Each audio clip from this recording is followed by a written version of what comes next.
started.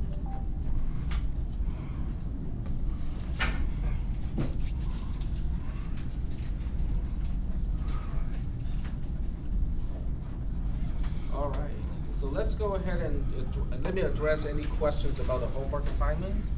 Are there any questions about a homework assignment? Has anyone done it? Working on it. Working on it, that's okay. It's due on Thursday, so you still got time. So of the people who did it, were there any particular issues? Okay, all right. Well, if there are any particular issues, let me know. And today is a good day to let me know because it's due on Thursday. All right, so there are several things. One is the first Scratch assignment. It's in topic number 6. Okay, so this is the first one. And once you are done with the first one, then the second one will open up. The conditional statement will open up after you complete the first one. So it won't open up, it will stay grayed out until you are done with the first one. The third one, variables, is not quite done yet, so I have not even assigned that one yet. So that one does not even have a due date at this point. What does the second one do? The second one is due 1 week from today, so that's next Tuesday.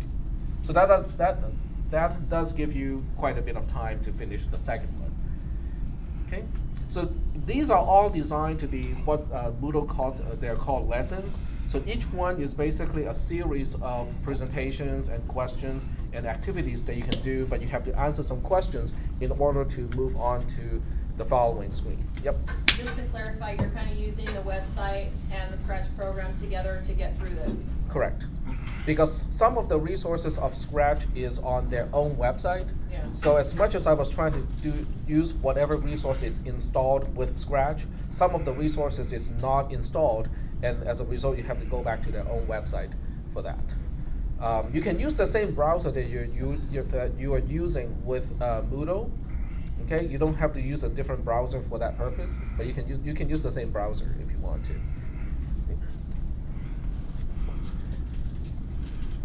Are there any other questions about this type of homework assignment? It's a little bit different from your typical homework assignment where you get one single description and you have to do something and turn it in. This one is more kind of like a guided, guided lesson where it will give you, the instruction, some information, and then there'll be some activity at the end of each page that you have to do, and then you supply an answer. If you answer correctly, it moves on to the next screen, and so on and so forth. All right, so if there are no questions about this, we will just kind of suspend, the discussion of Scratch, because I think I talked about all the concepts already. It's just a matter of, putting all of these as homework assignments. And in the homework assignment, also talk about the concepts. You can review the lessons if you want to. In other words, if you just need the information from the homework assignment, you can actually just study that as well. But you do have to finish it before you can review your own, lesson. Okay. Are there any other questions about using Scratch? Questions? All right. So I'll pass the roll sheet about, I will give it another maybe 20 minutes or so, into the class. I will start to pass the roll sheet just to make sure that people are not, just being late and miss the roll sheet entirely.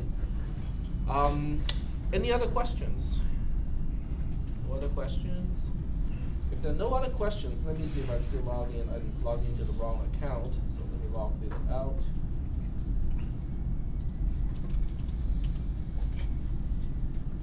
I'm hearing some kind of music. It's I think from the other side of the wall. Or maybe it's just me hearing voices, I don't know. Sometimes that happens. Okay, so what we'll do is we'll continue with what we talked about last time, how to put your PC together. We have not even gone to the point where we are actually putting anything together. The first step that we went through on last Thursday, yes, go ahead. Sorry to get off track a little bit, but with the new documents on Google,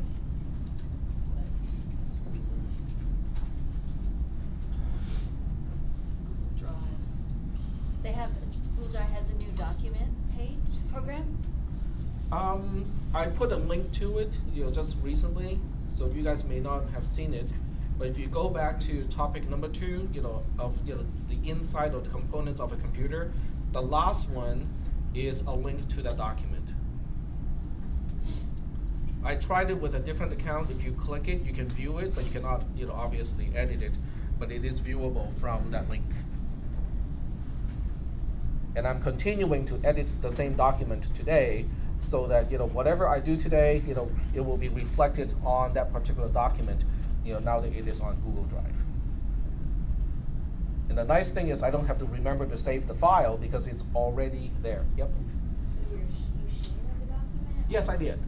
I shared the file, or I shared that document to everybody with a link, and then I put the link on Moodle itself.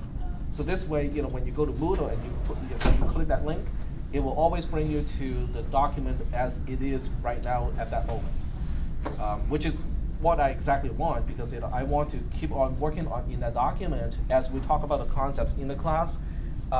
So now, when you go there, if you go there right now, I know some of you have a cell phone or a laptop computer. If you go there right now, as I make changes to it, you can see the changes that I'm making, like real time, on the fly. It will even show you who is making changes. You can actually have multiple people working on the same document at the same time, and all the changes, the cursor points will be in different colors. So you can actually say, oh, Tommy is working on the same document, Jennifer is working on the same document, and they are in different colors, and you can track all of that changes all at the same time. Which makes it a very useful document in business, because a lot of times you may have people working on different portions of a document. Like one person is working on, let's say, the introduction, one person may be working on the technical aspect of a product, a software, or something. So you can have people work on the same document at the same time, and then you can leave comments too. Okay, you can leave comments. You can turn it on so that it's read-only, but allow comments from other people. So now you can have the document locked up, but if people want to say something about the document, they can leave comments wherever they want. So all of those are kind of pretty useful features with something like that. I'm not just saying that only Google has something like this. I think Microsoft has a similar product with their Office product line. It's called Office 360 or 365. Yeah, we got some name for the live cloud. Mm-hmm. Yeah, so I'm pretty sure that can do at least about the same as Google, if not more. Microsoft has SkyDrive? It has SkyDrive, but SkyDrive is a storage service, whereas this is a web application where you can actually work on your document live when you're connected to the internet. It installs a new little symbol that's got like little arrows that's going back and forth. I haven't really played with it. Okay, well, I've only used Google Drive, and it works well with all the resources that I have. Okay, so just to recap what we talked about last time, the first thing you have to do when you want to specify your own computer, the first thing you want to do is to figure out what you're going to use it for. In other words, you have to think of the application of your computer, or the computer that you're putting together. Some people may use it for gaming.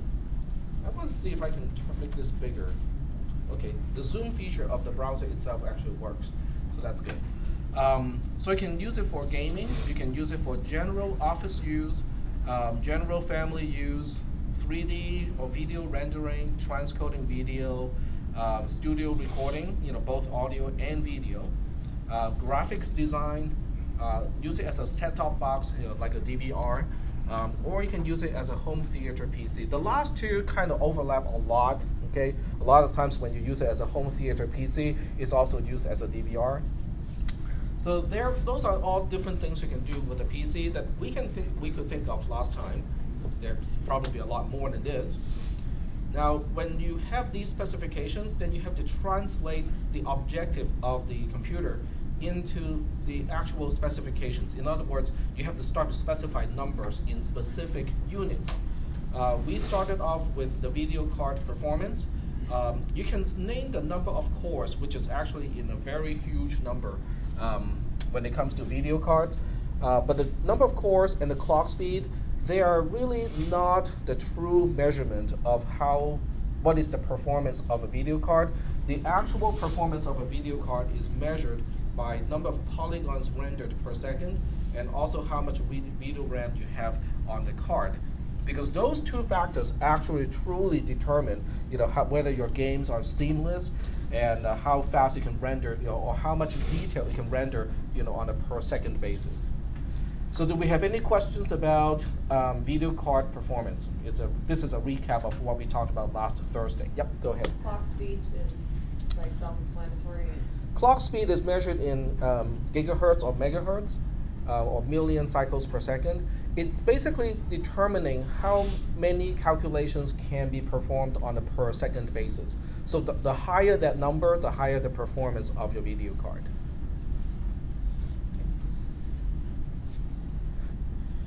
The second one, we talked about was processor performance. Processor performance is actually not easy to quantify because some people use clock speed to quantify, but clock speed by itself is not a good measurement of how well a processor can perform. There was one time, when Intel had the Pentium 4 processor, and you can crank up the clock speed. All it does is to make your processor run hotter, but not necessarily faster, because it was just not a very good design.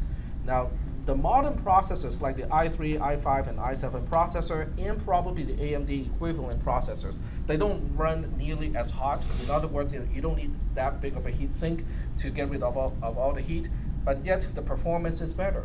Okay. In the end, you have to go to different websites to look at the benchmark numbers associated with these processors. And there are a lot of websites doing this because those are realistic numbers. Okay, the higher the number, the better the performance of a processor. So you basically just have to look at the benchmark numbers with these different processors. The clock speed does not really, truly determine the performance. The amount of cache, does not really truly determine the performance.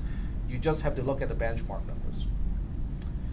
Okay, the benchmark numbers for processors, if you go to a website or just use Google to search for that, you can just look for i7 benchmarks, or benchmark test, benchmark chart, and that's basically what you need to look at, are these numbers. So these are all based on a particular kind of benchmark test.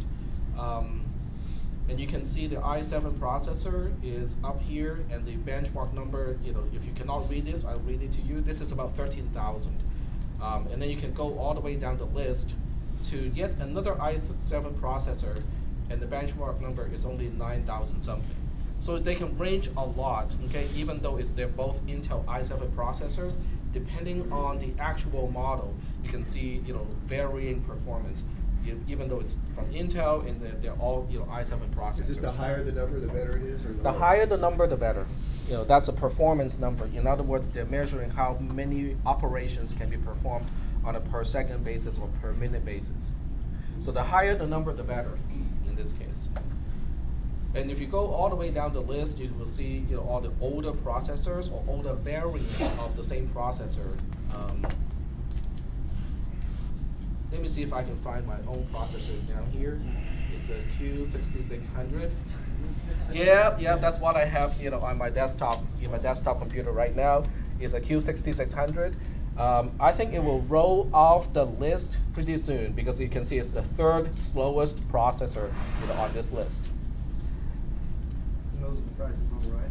Sorry? On the right-hand side, those are the prices of the processor. Those are the prices when the processor was still considered, contemporary, because you cannot buy a Q6600 processor now. So that's about the same price that I paid for mine, when I bought mine. So it's not when it first came out, because when it first came out, it was definitely a lot more expensive than that. But that's pretty much the price that it stayed for the longest time. So if you look at the price of a processor, as a function of time, especially with a high-end processor, when it first comes out, it's usually very expensive, and then the price will drop pretty quickly, and then it stays kind of flat, but dropping a little bit, and then eventually just kind of drops off, when it becomes obsolete. So that number probably reflects, somewhere from here to here, or the mean, from this point to this point here. You can definitely tell that you're with a newer processor. If you go all the way up here, if you just look at the price, right now I can buy a processor that is almost 3 times as fast, for $233. And even going up the list a little more, for $300, I can get another Xeon processor for. You can see the prices here. This column kind of varies too. You can have one entry costing $1,000 and then another entry costing only $300, and they're only in terms of performance, the gain is negligible. Okay, when you pick a processor, don't get hung up by this number is like several hundred better than the other one. Should I get the other one? Unless the processor is at least 50% more efficient or has a performance that's 50% better than the other one, most people cannot tell. Now, gamers may be able to. Yep. This particular benchmark hasn't really been accurate for about 10 years. Oh, okay. So what is the proper one? 2005. So what is a good benchmark? For better benchmarks, I go to Tom's Hardware. Okay. So some benchmark can have a high value in one and then a low value in It's, the actual real world benchmark. Yeah. Okay, thank you. So you go to CPUs. Do they have a specific link to like a summary of all the benchmarks? They should have a benchmark thing up top somewhere that says benchmarks. I think it's in chart up top. Oh, It's all the way at the top. Says charts charts. Okay. on the top menu bar. Oh, okay. There we go. And I think they should have a place for benchmarks there.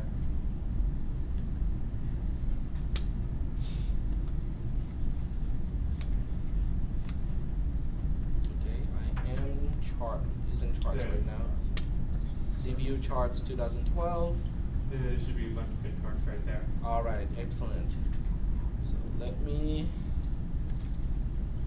copy and paste this into this document.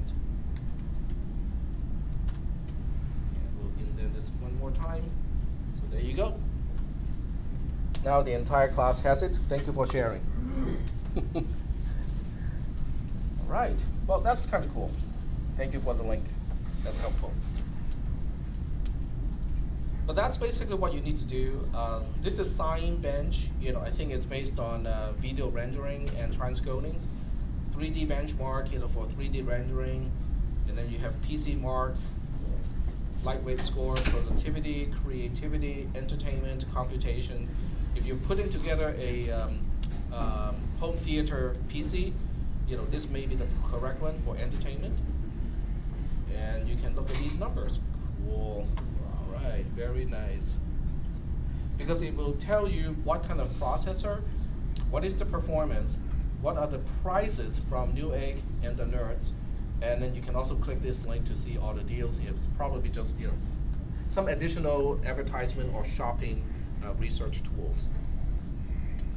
Very nice. Okay, so are there any questions about this part? No questions? Okay. So getting back to this document. Now once you determine what is the performance of the processor that you need or you want, the next thing you can consider would be the amount of RAM or memory in general. These are all measured in gigabytes now. Nobody measures memory in megabytes or kilobytes anymore. You have several concerns when it comes to purchasing or selecting your RAM. The first one is the speed, which is measured in gigahertz or megahertz.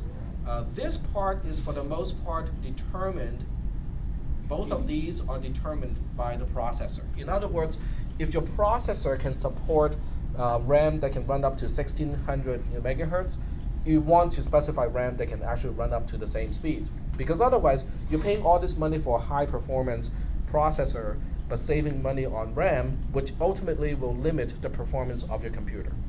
It's kind of like buying a Corvette, but running on skinny tires.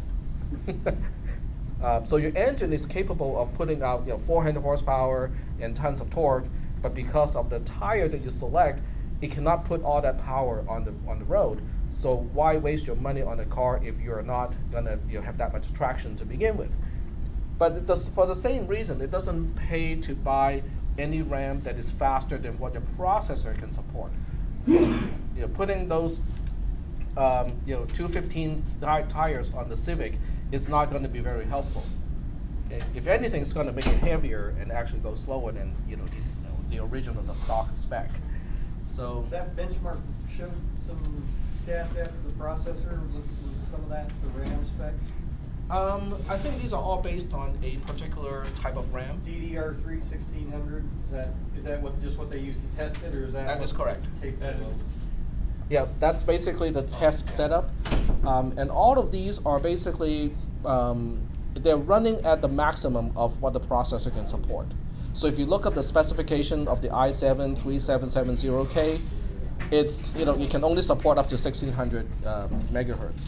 So they're already selecting the RAM that can best support the processor.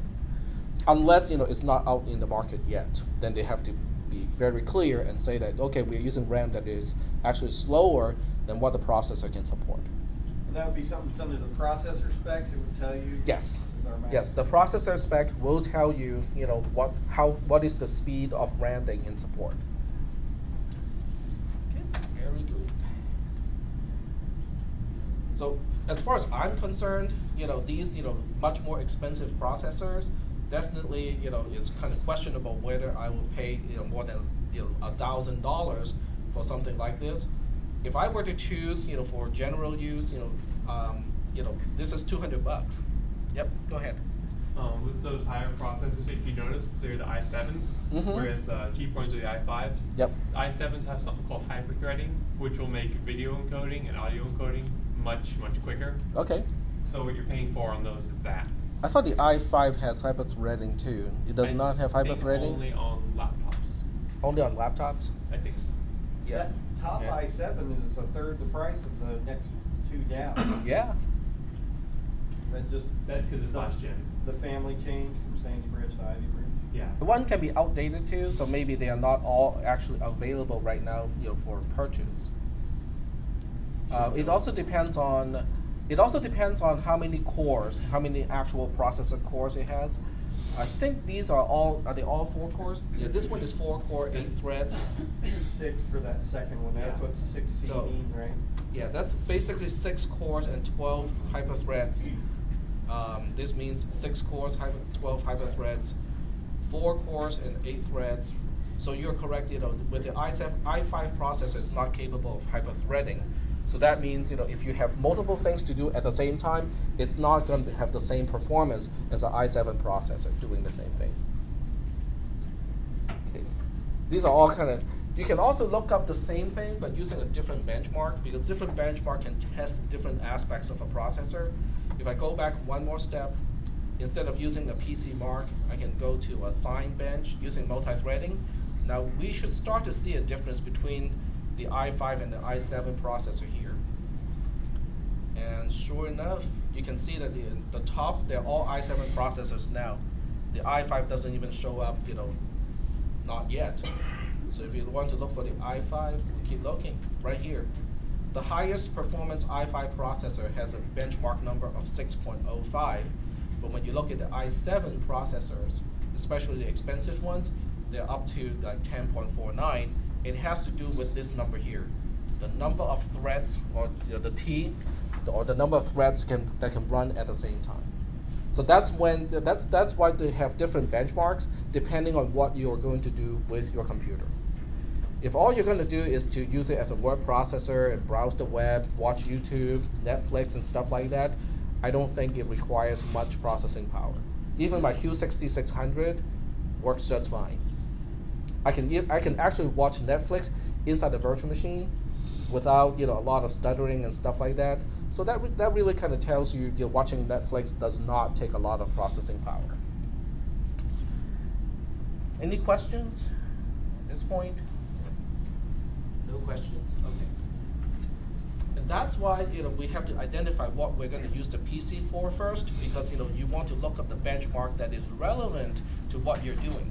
if what you're doing does not require a lot of parallel threads, it doesn't really help when you buy something with 6 cores and hyper-threading, because that feature does not benefit certain applications.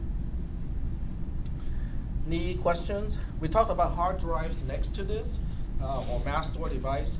Now I understand that we do have solid state drives, but solid state drives has a capacity limit to 128 gigabytes or so. If you don't want to pay a lot of money. If you want to get a lot of storage, the best way is still to go for a hard disk drive. And I think this is a good time to pass the row sheet around.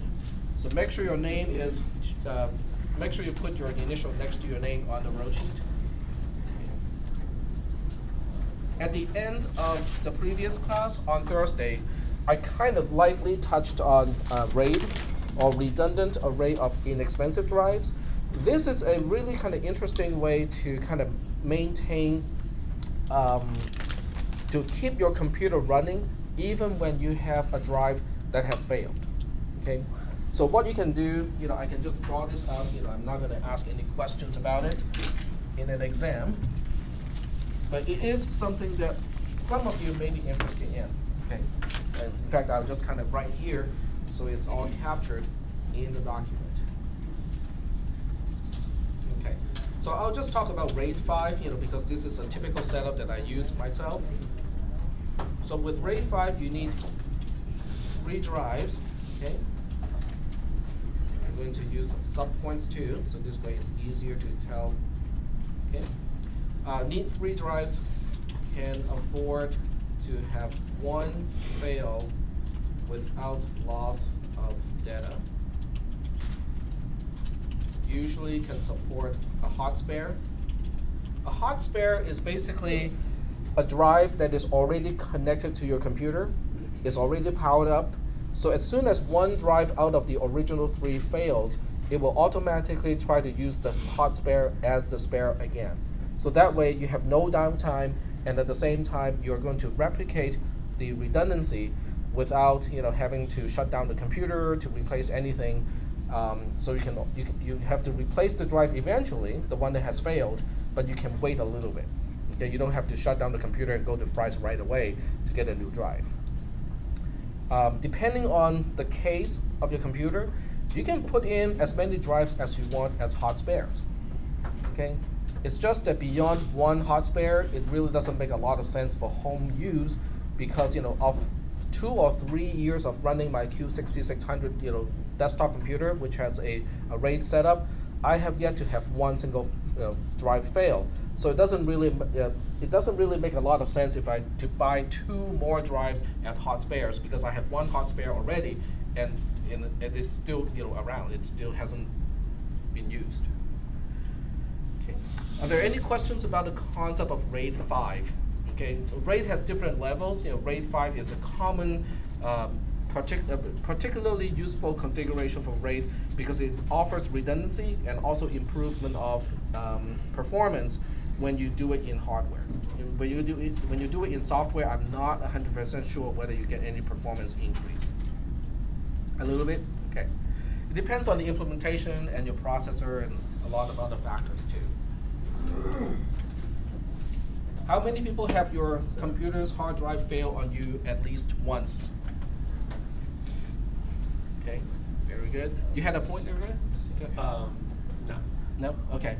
I used to own a Dell notebook computer that will kill 1 drive per year.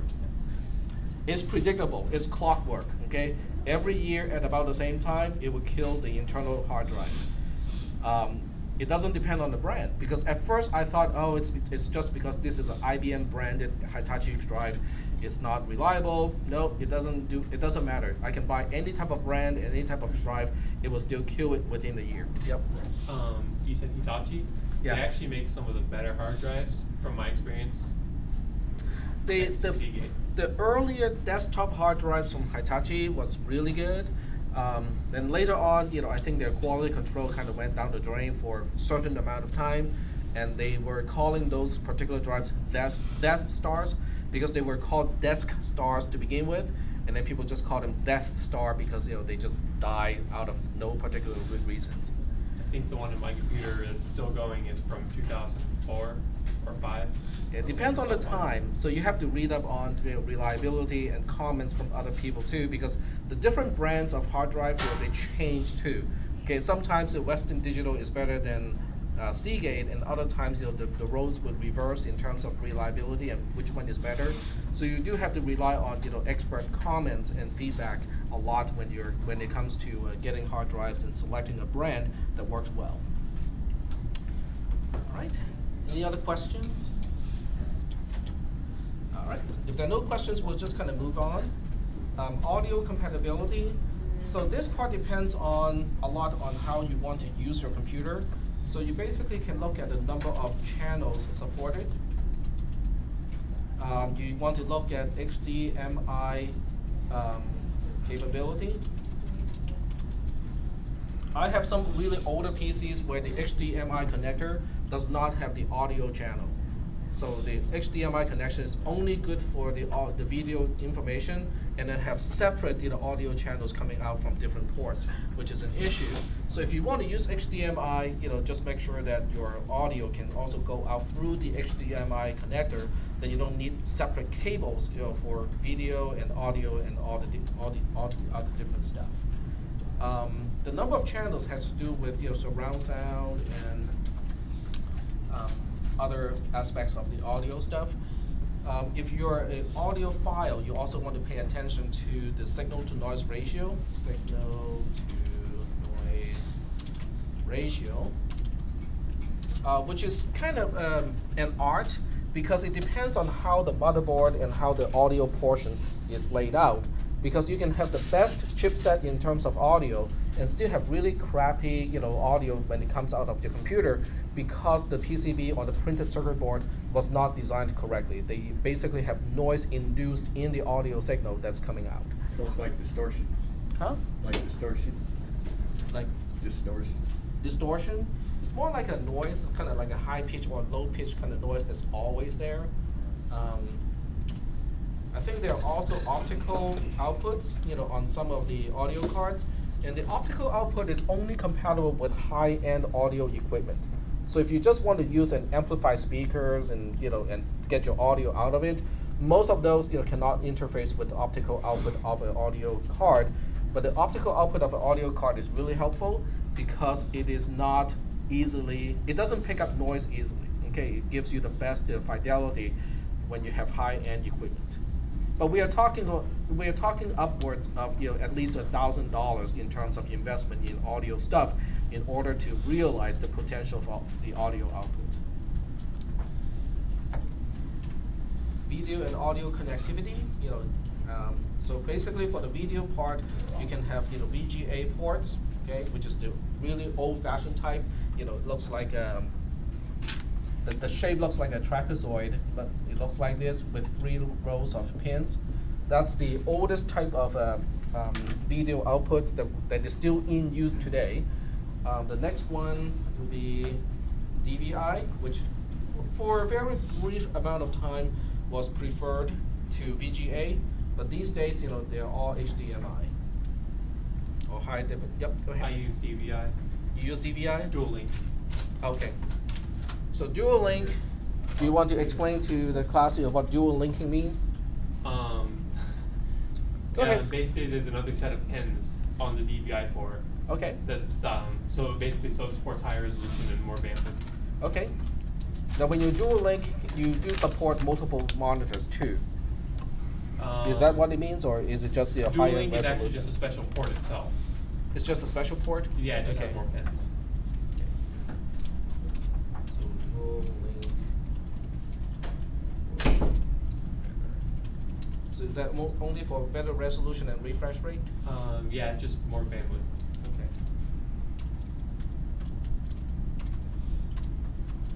Okay. The cursor is not in the right place, so it's hard for me to type. Okay, there If you you go. have if you have a really high-end monitor, Mm-hmm. HDMI actually doesn't have enough bandwidth to Okay. support it. So HDMI is only useful for 1080p for general television purposes. Until they expand the format, which I don't think they've done yet. Okay.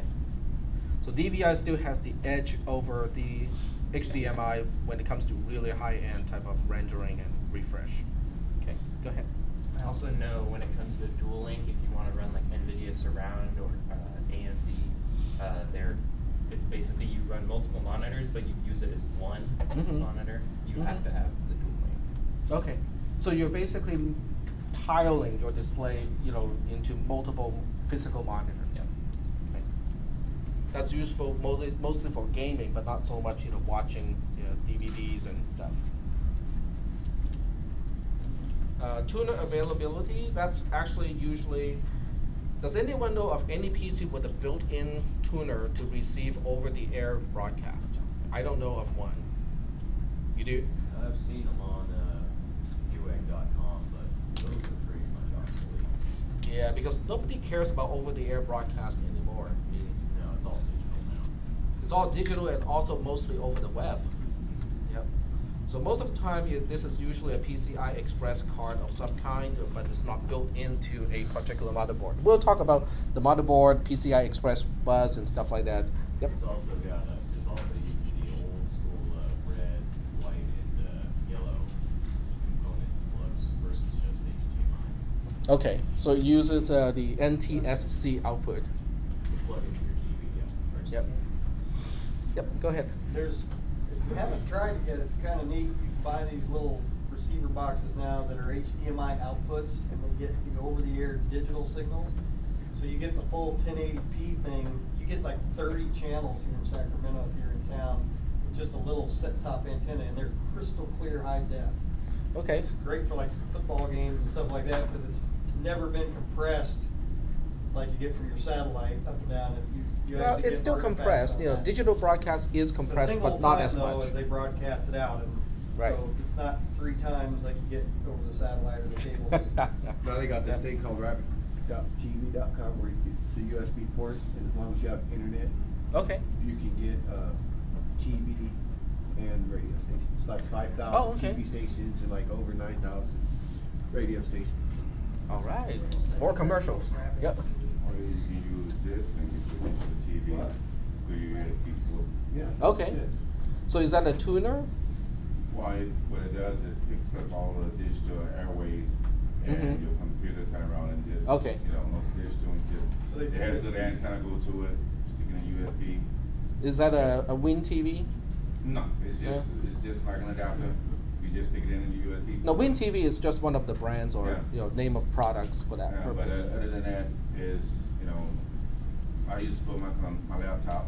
Mhm. When I want to go out, I want to watch TV, I just Mhm. plug it in, plug a little antenna to come with it, and I got TV. It's kind of cool because cable systems are unreliable in Sacramento. At least they come and go, and same thing satellite. The weather can interrupt it. We use a backup over-the-air antenna system at work to Okay. monitor channels because they never go away. Uh-huh. They're always on the way. But they're all digital now. It's just that the broadcasting ability is more reliable because the stations are in Sacramento, And you either get it all the way or you don't. unless get you're it. watching KVIE. Yeah, even that's not fully digital. They've got a full. It's full digital, but it's harder to receive KVIE because they're broadcasting from a place that's about 20 miles away from Sacramento to the south. Well, I don't get it in Roseville. You don't, or do you I do? don't get, I don't get that in Roseville, but I do in Sacramento.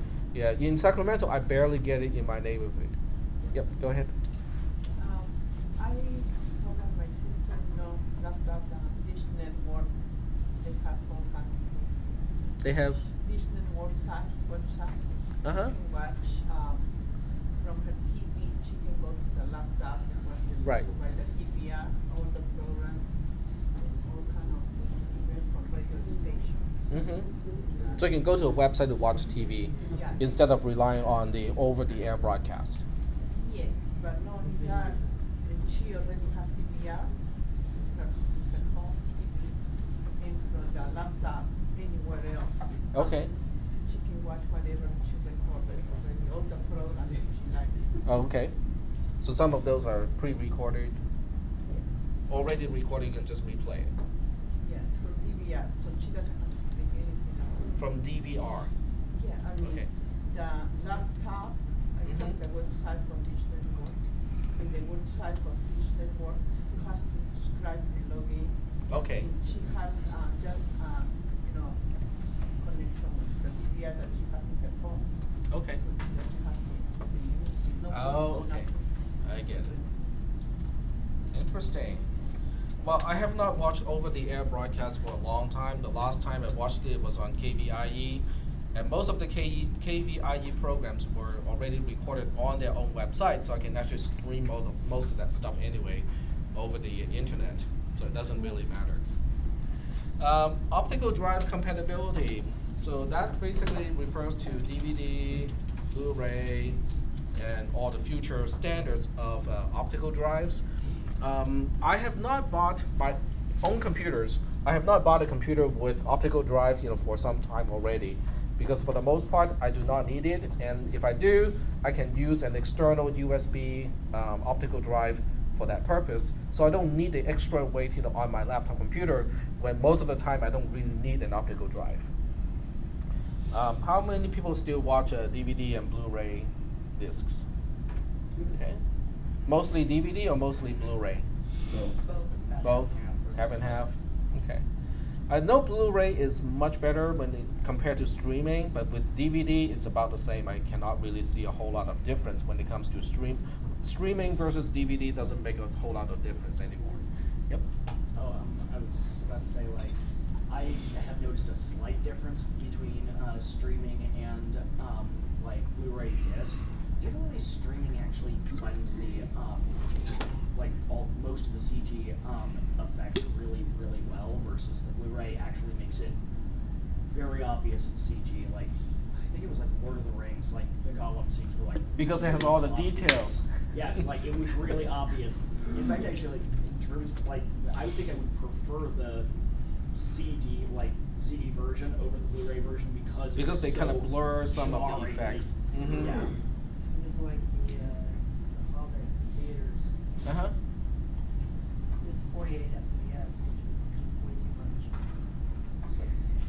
Frames per second. Yeah, it was just so clear that you just weren't able to make the distinction. This is not like.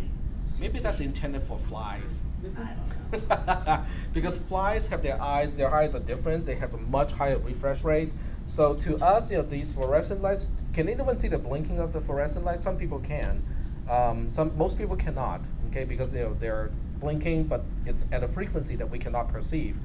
But flies actually see these fluorescent lights as on, off,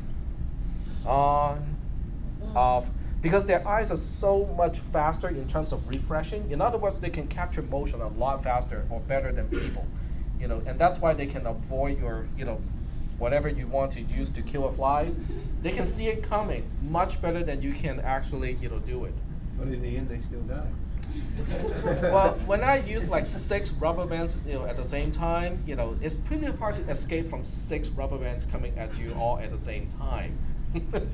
And most of the time, I cannot find the fly either afterwards because it's like blown into pieces. So occasionally, my kids will find, ew, there's a fly leg on the table. It's like, oh, okay, that's from last week. Yep. I have the flies. They are different than human because the eyes are front. And the flies has in a way that they can surround the 180 degrees. Okay, so you have no shadow. Yes, there is no way that you can catch it unless you just hide it, dive into it. But no, because they already saw it, because the way that the eyes have, located, you can see more white distinction. Okay. Well, I think LED lights will also change, the fluorescent light, situation, because with LEDs, it can be powered from a DC or direct current, so it can get rid of blinking altogether. Basically, you cannot see any blinking. All right. Well, application programs. Now, this is a big thing. If you think buying a computer is expensive, for some people, buying all the programs that they have installed on the computer can cost multiple times the actual hardware cost of a computer. Yep. Yeah, I know, like, if you get the Adobe Master Suite, those can be up to like $2,000, $3,000. Like, if you get the full-blown. Yep. So that means upgrading a computer is expensive. If you cannot keep the same license, then it gets super expensive. The hardware is almost nothing. Even for gamers, how much do you pay or invest in games?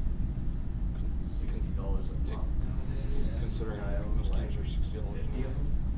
It's 300 upwards. Yeah. And then when there's a new version out, you're gonna get a new version too. Where's the DLC? Sorry? The DLCs? The DLCs. Yeah, downloadable content.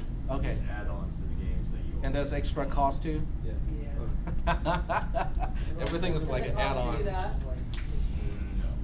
It doesn't cost you anything to get access to live DLC. I mean, to download the, what do you call it, add-ons? Yeah. Most of the time they're not worth it. Sometimes. First, to me, it's only the hardware cost because I for the most part only use open source applications. So there's no cost whatsoever when it comes to the operating system. Linux is free, Windows is not, LibreOffice is free, Microsoft Office is not, and so on. So I have absolutely no investment in terms of software. It's really just the hardware as far as I'm concerned. But some of you may not have that choice because if you run a business, you really need to have 100% compatibility with Microsoft Office, because other people will be sending you documents in Microsoft Office format. Even if you have mostly compatible software like LibreOffice, if you cannot open that one single document, then you're in trouble because your business partners may rely on you to actually being able to open the document and give it feedback or edit it some more and stuff like that. So you can basically be looking at a lot of money when it comes to using installing the software. So here's a question to you guys. If I want to go from one computer to upgrade it to another computer altogether, not just a component, what happens to my application programs, especially the ones that I paid for, like Adobe CS6 now? Okay, so what do I do with all that software that is already installed on my old computer, and now I have a much faster, newer computer, and I want to transfer all the applications to the new computer? I know with Adobe, you can unregister the computer you're using. Reinstall it on the new computer. Okay. And there are programs that can help you transfer applications over to, but they cannot transfer the licensing over. So when the application is running on the new computer, it wants to make sure that the licensing is correct. Yep. I think with some services like Steam or Google Cloud Service, you can actually transfer applications over because the server knows you have the license, so it will let you transfer that license over to the computer and let you just download a digital copy onto your machine. With a cloud app, you, for the most part, do not have to install anything on the computer itself because it's mostly just you're going through the web browser. Yep. Was talking about with Steam and stuff, it's because you use an account. It's not like you get a license, everything's tied to a specific account. Mm-hmm. So you just log into your account, and that's how a lot of things are shifting towards. Mm-hmm. Like prepaid service fee. So you can actually run it, have it concurrently installed on multiple machines, but because you only have one single account associated with you, then they can actually say, okay, you can run it from this machine or this machine or this machine because they're all basically using the same account. Unless they're all being used at the same time, then it will probably just say, no, you cannot do that. It won't work unless you are signed in at that moment. Okay. But you can still sign in from multiple computers all at the same time, so I really doubt that they will let you play. With Steam. I think with Steam, if you sign in with a different computer, it will kick you off the other computer. Yeah, that's when Steam does that. Make another account, another name, and then get another license. I see. Yep. So they really try to make sure that only one person can use their games or service at any particular time. The new Office 365 subscription keeps track of which computers you have it on also. Mm-hmm. And you can desubscribe one computer and install it on a third, on a different one if you want to. Okay. And that's controlled through their website. Mm-hmm. You can actually see which ones you have authorized. Yeah, Google can potentially do that, but they do not. They actually let you, the one single account, the single person, to log in from different machines, and they will actually track and say, oh, here's tag, and here's tag again. They're all editing the same document. Yep. Don't some businesses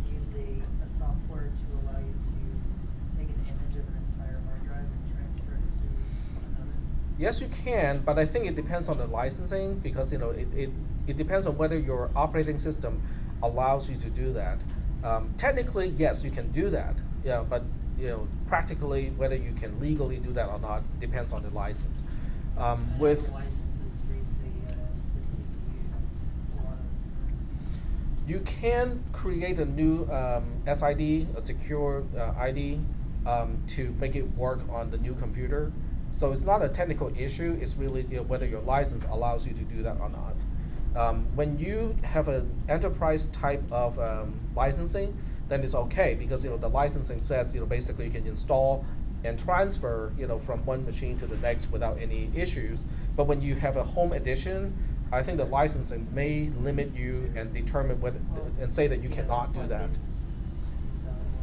Enterprise licensing, right? And then the last one here talks about, I guess it's not the last one, it's close to the last but not quite. Connectivity to other devices. So tell me what kind of ports you need to have on the computer so you can add additional devices to it. USB, okay. I was thinking PCI Express slots, but okay. That's internal to the computer, so we'll put it there too. PCI Express. We'll talk about these things when we specify motherboards. Multimedia. VGA, huh? Multimedia. Multimedia. SD card slots, stuff like that. Okay. Memory card. I think they just call multimedia ports. Multimedia ports. Multimedia. That's just misleading. That's just misleading. That's because they usually have SD and mini SD, multiple different ones all in Memory the same stick from spot. Sony. Yep. Okay. Anything else?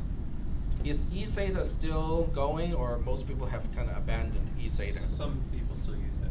Some people still use it, Firewire. but it's not really popular anymore. It's not really big. Most people just use USB 3 drives. Yeah. Firewire. Okay.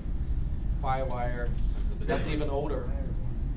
Firewire is even older. It's it was popular when Sony had their camcorders using that particular interface, and after Sony kind of gave up on that one, I think everybody just go, okay, we don't need Firewire anymore. I think Firewire is still popular in certain Apple users. Apple, yeah. It's being replaced by Thunderbolt. They changed the Which is an Intel port. My cursor is at the wrong place. Close enough. Okay. Anything else? Anything else to expand the capability of your PC? I think that's pretty much it. I mean, USB is now replacing a lot of the other standards. Yep. You have the old serial COM port. You can get a USB to serial converter to deal with that too. Yeah. Most motherboards do not have serial ports anymore. I'll just put it up here, just so that people know there's such a thing. Serial ports. If you wanna go Google now, there's parallel. Yeah. I was able to dig up my last parallel port cable, from under my desk. I think I can recover a lot of copper from that cable.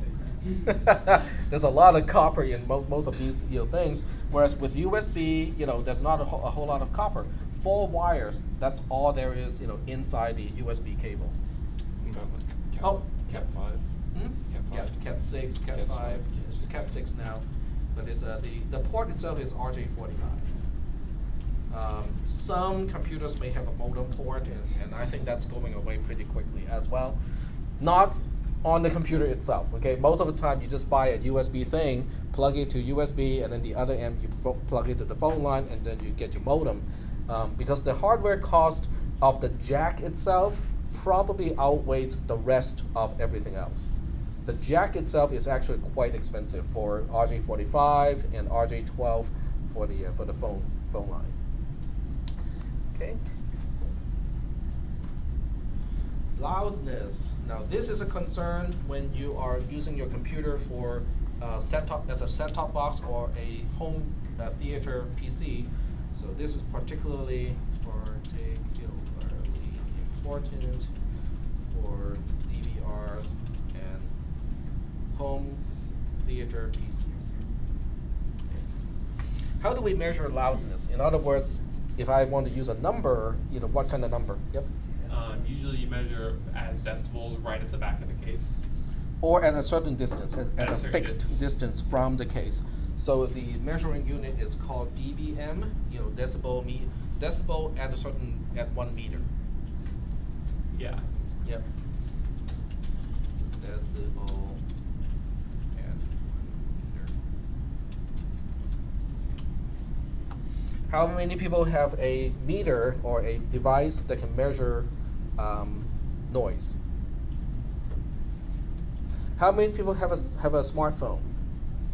Well, then you have it too. There are apps that can do it.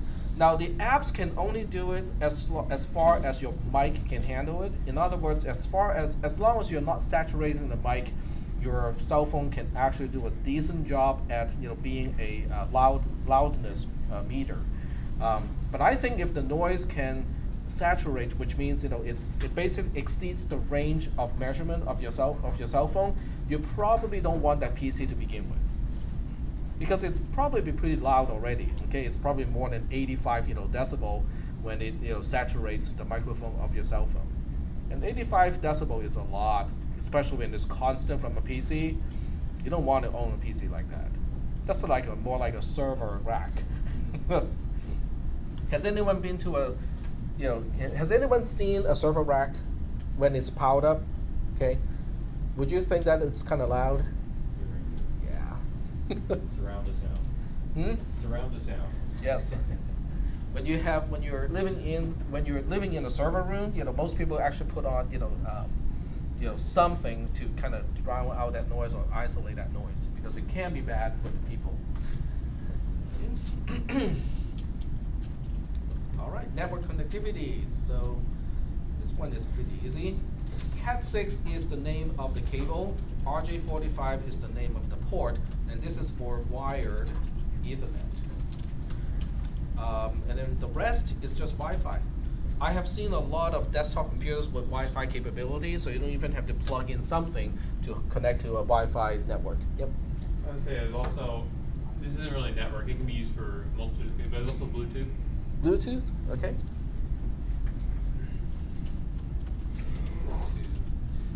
Bluetooth is really, gaining popularity, even on the desktop type of setting, because people have these Bluetooth headphones or headsets, and they can use it, next to a cell phone, on a laptop computer, or with the desktop computers.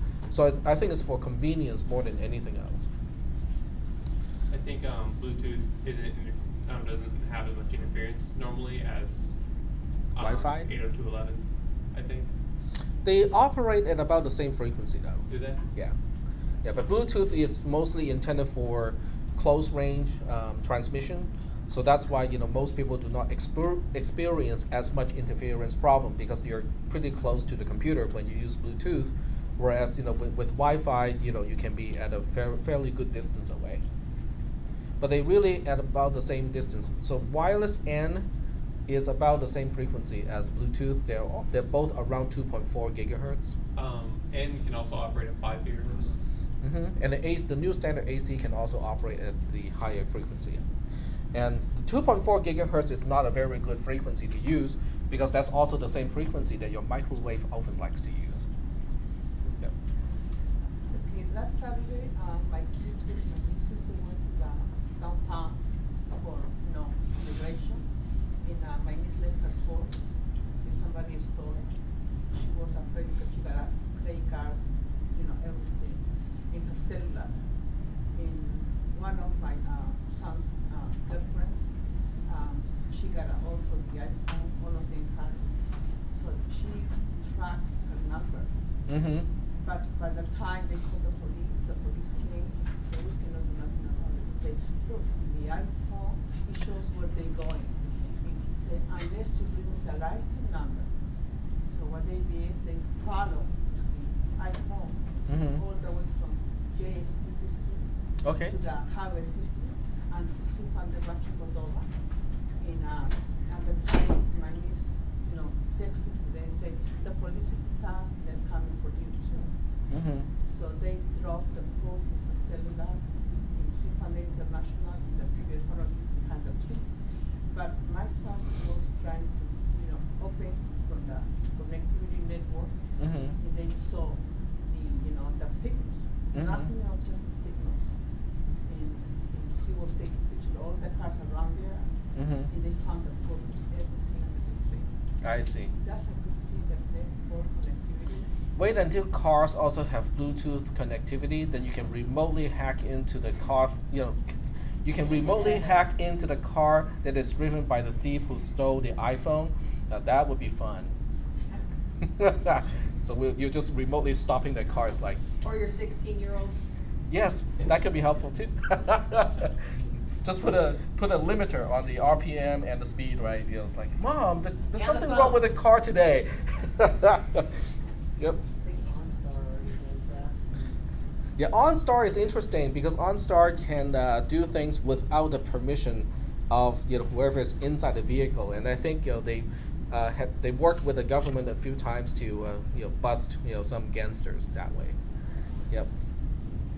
I was thinking of Wi-Fi. What if you could use the radio waves from a Wi-Fi router to actually kind of make a little radar to detect who's inside the room? Who's inside the room? Yeah, you know how radar works, right?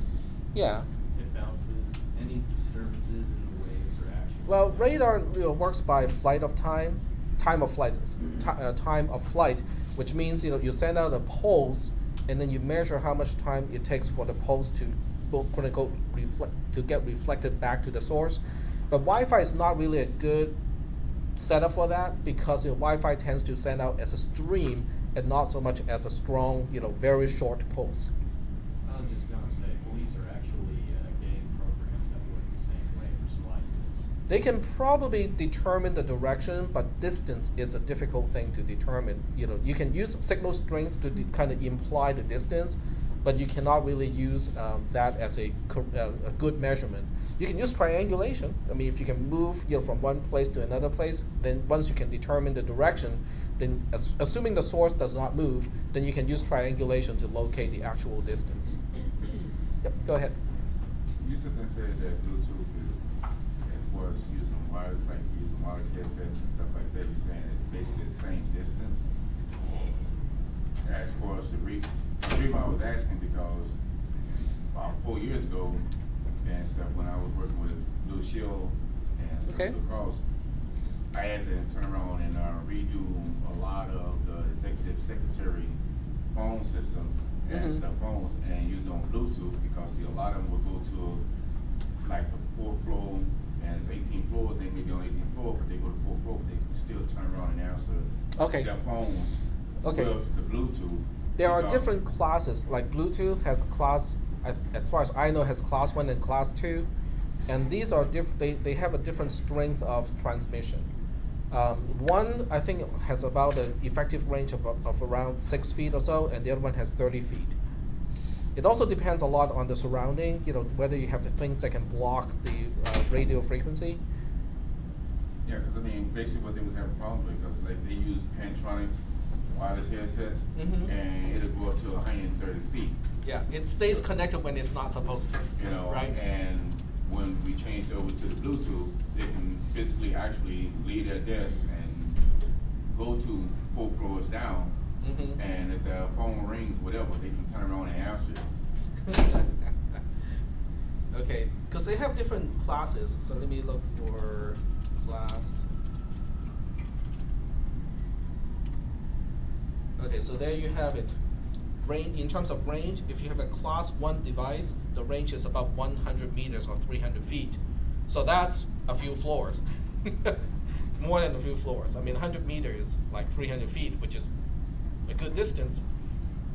And that's why, but sometimes it's nice and sometimes it's not so nice, because if you have a device and it's not supposed to make a connection over a certain distance and it's still making that connection, it can cause some confusion, because people just don't remember that that's right, I have my Bluetooth device still active in my car, and now that my cell phone is with me in the house, it's still connecting to the headset device in the car. So you pick up your phone and go like, how come I cannot hear anything? Well, because your headset is actually still activated in the car. Yeah, there was a hand somewhere. Yep, go ahead. I was gonna say,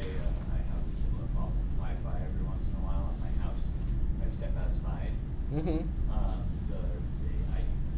Within a certain distance, I can still get my Wi-Fi outside of the house. Mm-hmm. But beyond a certain point, I have no ability to use it, but it continues to be connected to it on like my phone instead of connecting to the regular mobile network. Right. Because the signal strength is good enough that it knows that it's there, it can identify that it's still there without being able to transmit back. So it would be nice if it has a feature where you can say, if the signal is below, a certain decibel, then drop the connection and use the 3G or the 4G connection instead. But that's pretty much an app thing because the phone definitely knows the signal strength when it comes to Wi-Fi and also 3G, 4G. So here you go. Here's an app opportunity. Yeah, that's actually pretty cool. That's actually pretty cool because I have the exact same problem, Yeah. And maybe you can even measure, or track how fast the decibel is changing. So if the decibel change is fast enough, it will just drop off, quicker because it knows that you are moving out of that range, quicker. There's some money behind that. Yep. Well, I'm teaching that app programming class in the fall, so so here's an opportunity. You bring your ideas. I'll teach you guys how to do it.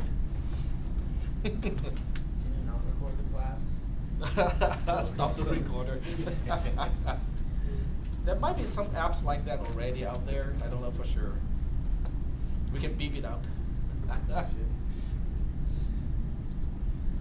All right. So here are all the specifications. So now it's time to actually go look for your motherboard. Okay. What about hotspots? Sorry? Hotspots? Hotspots? Hotspots is not a part of a PC. It does have to do with how you want to hook up to the network. So it has more to do with network connectivity of a computer, and hotspots, definitely falls into the area of Wi-Fi connection. And most PCs now have Wi-Fi connectivity built into it because the chipset is just inexpensive.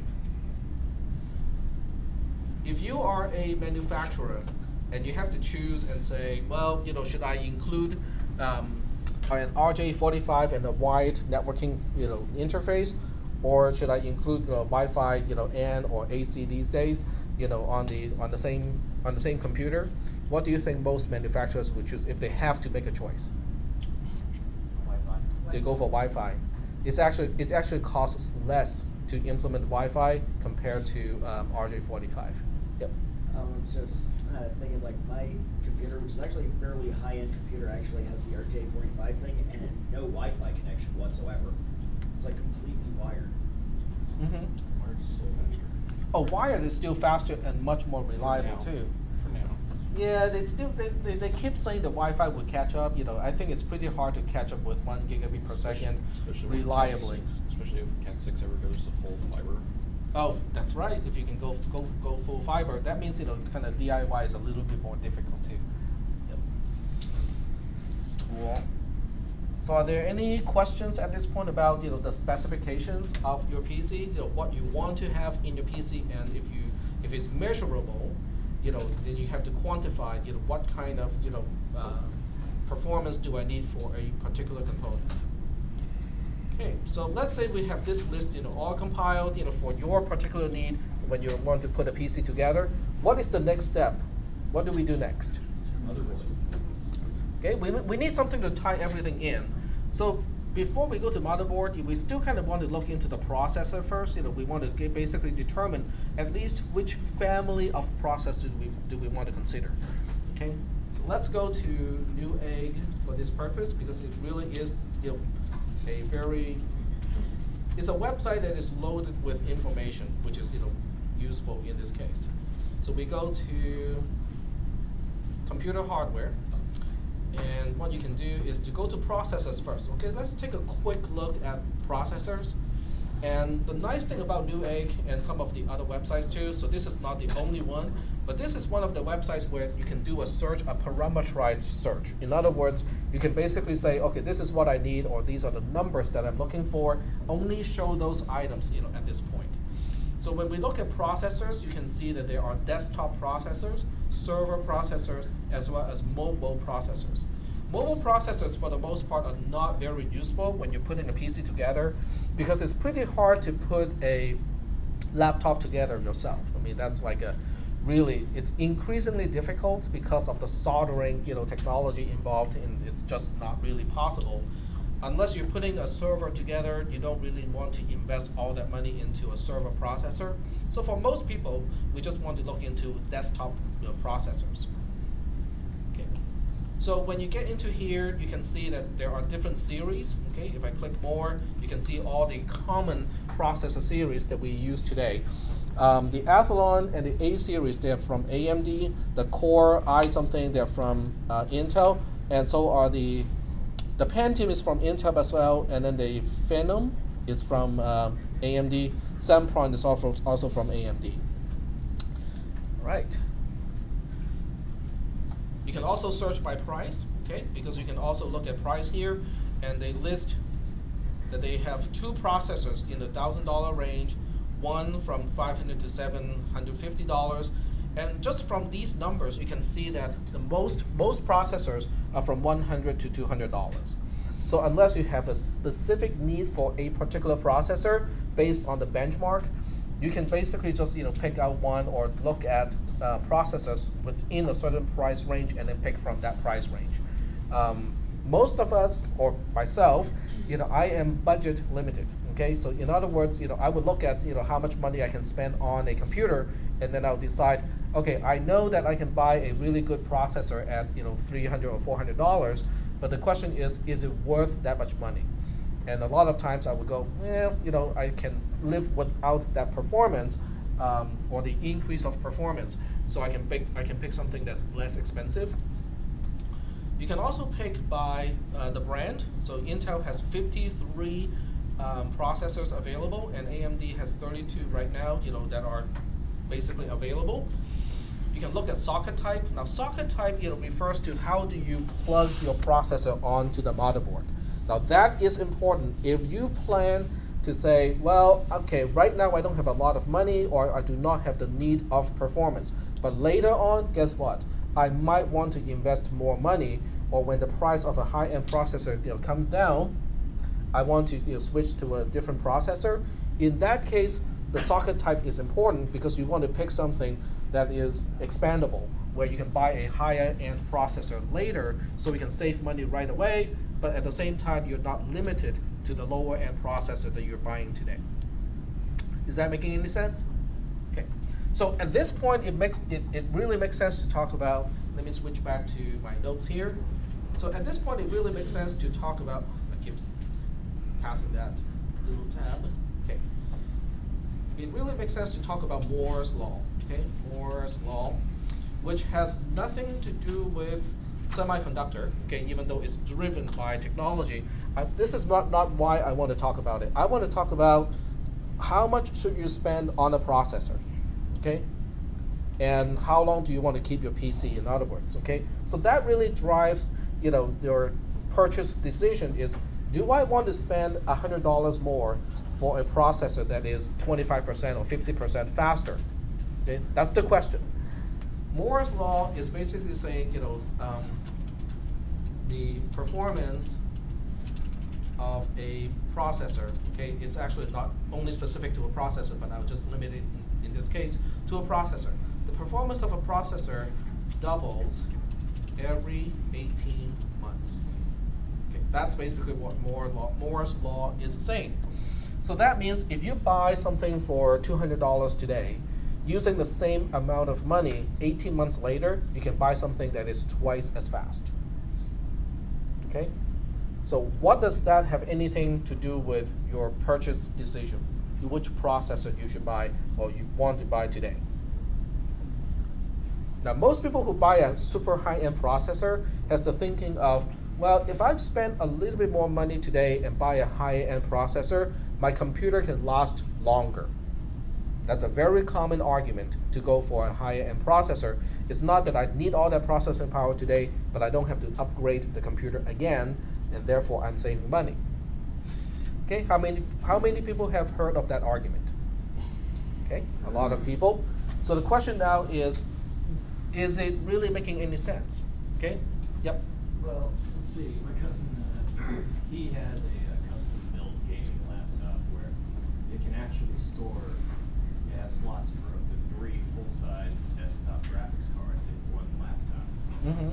So basically, it's a good investment because as more and newer and better components come out, you can upgrade to that. Therefore, future-proofing your computer.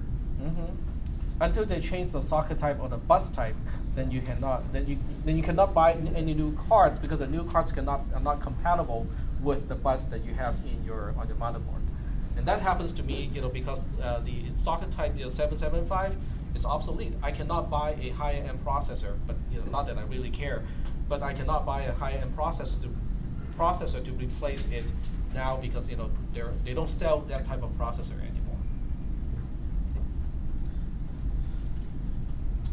So buying a processor that is twice as fast delays the next upgrade by 18 months. So the question now is, how much are you paying in order to buy that one processor that is twice as fast?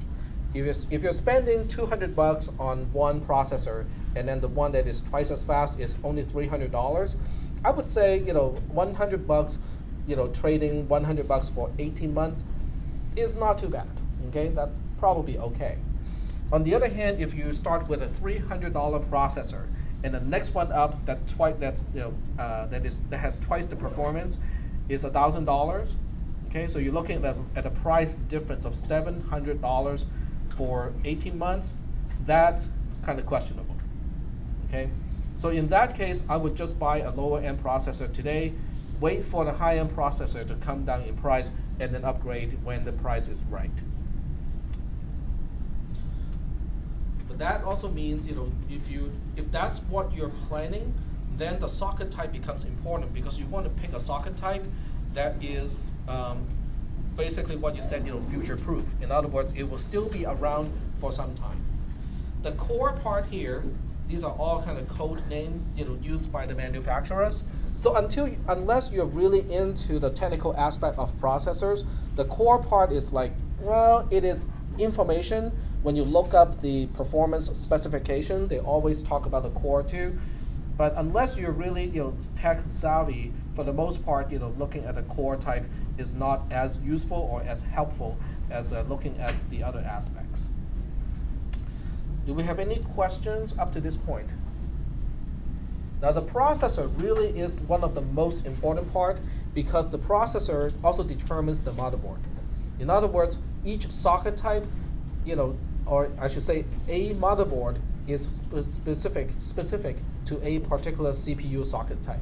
So once you pick the family of processors, that will also determine what kind of motherboards you can have. And the motherboard determines everything else because it determines how many hard drives you can connect to at the same time, how many USB ports are on the motherboard, and so on and so forth. So you have to start with the processor first, and then move on to the motherboard, and then from the motherboard, then you can move on to all the other components. Yep. On the other hand, though, a lot of motherboards, especially more recently, come bundled with processors. They come bundled with processors already, so you can buy 2 for 1 basically. Yep.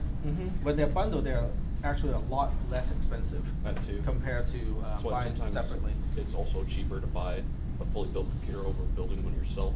Yep. Well, I'm going through this, so I can expose the various components inside the computer. But yes, it does make more sense to purchase a computer, especially when you do not have any specific need for that computer. How many people still put your own PCs together? Wow. Okay, well that's impressive. I was expecting like 1 or 2 hands. For the rest, it's like I don't want to touch that. How about maintenance? How many people maintain your own computer? Very nice. Have you guys dusted your computer or vacuum cleaned the inside of your desktop computer? Do you wait until you see dust bunnies, or do you wait? No. If you have pets, depending on your pet, you probably have to do it more frequently. All right. So we are running out of time today. So next on Thursday, the homework is due. So make sure you work on your homework and start on the next one whenever possible, which is due on next Tuesday.